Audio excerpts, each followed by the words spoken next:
Spaghetting pababa ng pababa.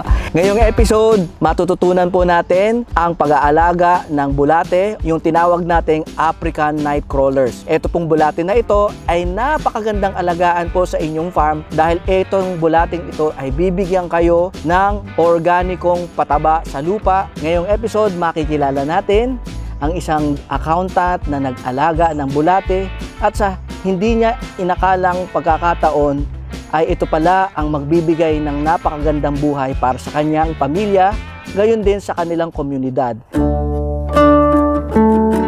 Itong bahay naman namin na ipaayos naman, saka nakabili siya ng sasakyan, yung amin ba na isa at saka yung puti. Yun, saka yung dalawa niyang kapatid na ipaayos niya yung mga bahay ng dalawa niyang kapatid na may asawa naman.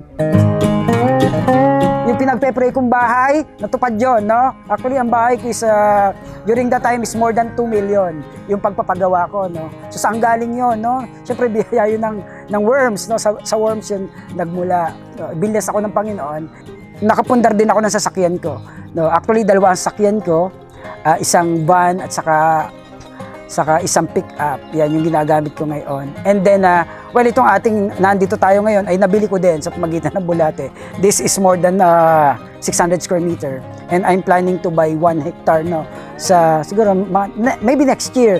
So, yan yung aking pinag-iipunan kasi gusto ko mas malaki ng konti para in preparation para sa aking organic vanilla production.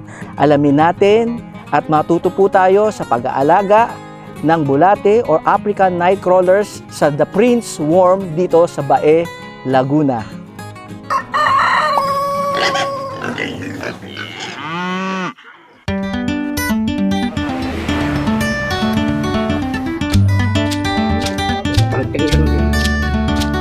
Ako si Michael Cagas, aka The Worm Prince.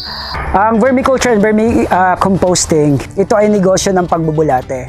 Yung ating mga local worms, mga lumbricus at iba pa, so those are burrowed type worms. So kung makakakita ka ng bulate na may butas, yan, so those are types ng bulate na kung tag-ulan lang lumalabas, no? So samantala ang ginagamit natin na worms is tropical worm top feeder. So meaning, hindi sila bumabaon sa ilalim ng lupa. Ang kinakain nila is organic matter lang. So dahil ang organic matter, yan ay mula sa mga nabubulok na bagay, so ang pangalan nito ay African night crawler.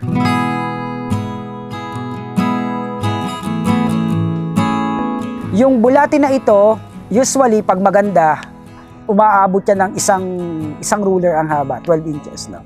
And flat belly yan. So kalimitan ng mga bulate bilog, no? So ang bulate na ito ay flat. Ang bulate na ito ay napakaselan, syempre, sa isang dahilan kung bakit kailangan mo siyang bigyan ng pansin, no? Well, ang isang oras ay sapat na para sa isang araw na bigyan mo siya ng pansin. Sapat na tubig at nutrisyon. Yun lang naman, no? And siya yung manpower, no, ng iyong organic fertilizer at ng iyong vermimass o yung worms. Kasi yun yung pwede mong ibenta na dalawa. Conducive place natin ay number 1, malamig. No? Malamig na area, tahimik, yan. Hindi na dinadaanan ng baha, hindi masyadong nasisigatan ng araw.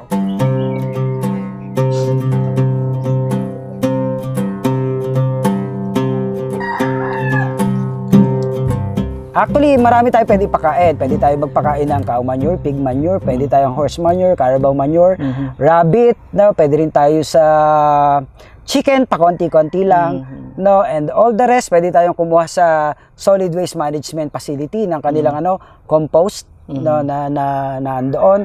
And mga kitchen waste, vegetable scraps, at fruit peelings, no? Pwede rin yung ipakain natin. Ayan. So, lahat ng basurang nabubulok ay pwede natin ipakain.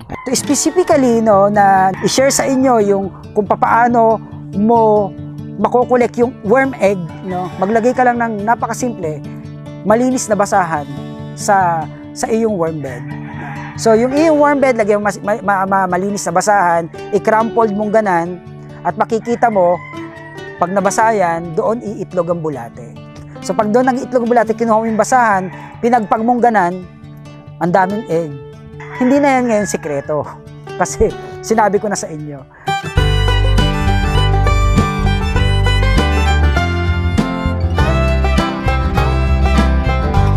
susumahin doon sa mga nagtatanong sa amin kung saan namin binebenta ito? Number one, we're supporting organic agriculture program ng government. No? At nagsimula yan sa pamamagitan ng munting paglalakbay ng mga bulate. During that time, ang tawag namin sa bulate si Eugene. No? Yan, we have some stories of Eugene in different parts of the country. Sa Baguio, sa Ilocos Norte, sa Cebu, sa Palawan, yan, we have even sa Zamboanga. No? Makikita nila sa aming Facebook account yung aming mga deliveries, no, at pagtuturo. Yan, marami kaming pagtuturo. We have inter-island delivery, no, sa Samar, yan, sa Dumaguete. Na-reach out namin ang buong Pilipinas. Ako po ay si Isabel Lubigan Cagas. Ako yung nanay ni Warm Prince na si Michael Cagas. Noon, sabi niya na meron siyang naging kaibigan ay magdadala daw dito nga nitong bermi, ng bulate. Hindi naman ako umimik. Tapos nung dinala sa amin, hindi ako nakakatulog. At ako yung natakot, baka makaalpas sa lalagyan.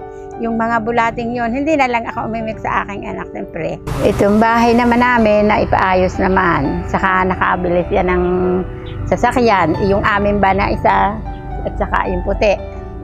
Yun, saka yung dalawa niyang kapatid, na ipaayos niya yung mga bahay ng dalawa niyang kapatid na may asawa naman. Saka nakapagpaayos din siya naman. Hindi siya madamot, pati mga pamangkin niya. Tinutulungan niya yung mga kapatid niya sa pag-aaral ng mga anak. Hindi naman siya madamot, madaling lapitan. Yung pinagpe-pray kong bahay, natupad yun, no? Actually, ang bahay ko is, during that time is more than 2 million yung pagpapagawa ko, no? So, saan galing yun, no? Siyempre, biyaya yun ng worms, no? Sa worms yun nagmula. So, bilas ako ng Panginoon. Yung aking mga kapatid, yan, i-share ko yung blessing sa aking mga kapatid, sa aking mga magulang, sa aking mga kapitbahay, no? Nakapundar din ako ng sasakyan ko, no? Actually, 2 ang sasakyan ko, isang van at saka isang pick-up. Yan yung ginagamit ko ngayon. And then, itong nandito tayo ngayon ay nabili ko din sa pamagitan ng bulate. This is more than 600 square meter. And I'm planning to buy 1 hectare, no? Siguro, maybe next year. So, yan yung aking pinag-iipunan kasi gusto ko mas malaki ng konti in preparation para sa aking organic vanilla production.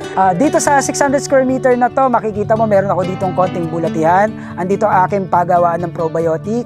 Andito din yung aking vanilla, mga vanillas. Andito din yung aking anthurium. No? So, ito yung laman nito. Itong lugar na ito ay kumikita to ng almost 50,000 a month. No, itong lugar na itong area na to na may tanim na 400 square meter, yun yung kanyang kita, hindi pa kasama itong naandito. Ayun, nag-alaga din kami. Kahit maedad na kami, hindi naman sa kumikita din kami mag-asawa. Tinutuos sabi namin, ang laki nung kumikita ninyong dalawa ni Ama.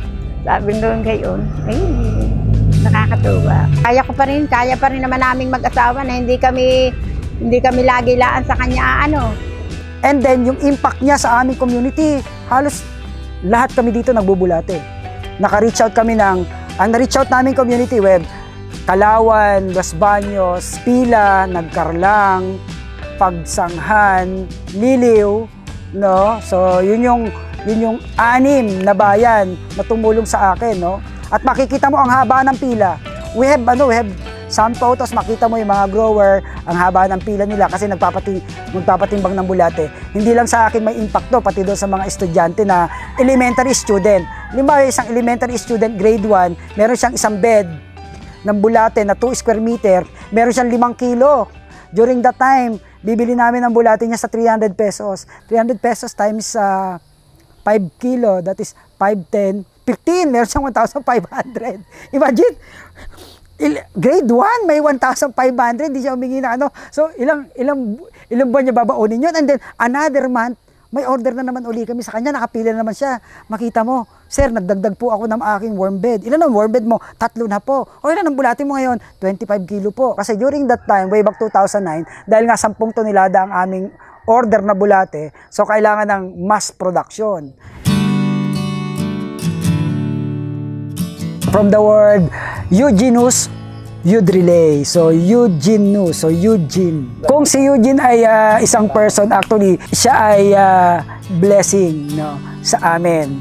Hindi namin na-expect. Simula pa noong pagkabata ko. So, na-discern ko yan recently lang na dapat pala itong mga bagay pala na ito ay hinarness ko na.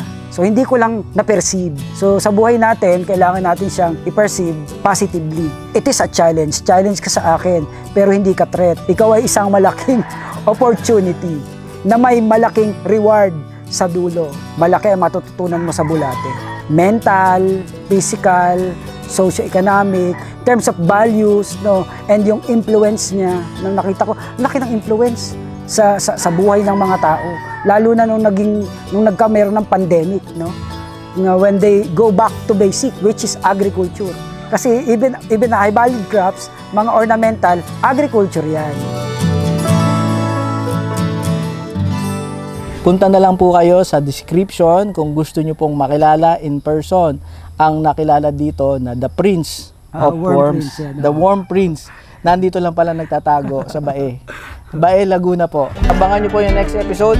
Magde-demonstrate tayo kung paano mag-alaga, no? Kung paano mag-umpisa for demonstration purposes. Isang area dito, gaano po kalaki? 1 square meter lang. Yan, 1 square. Pwede na po kayo magsimula ng 1 square meters. Actually, ito ay nilalagay sa ilalim, no? Yan. So, ilagay lang muna natin. Ayan. So, that chop yan, hindi siya pinong-pino. Actually, yung iba pinong-pino ang pagkakagayat nila kasi ng saging.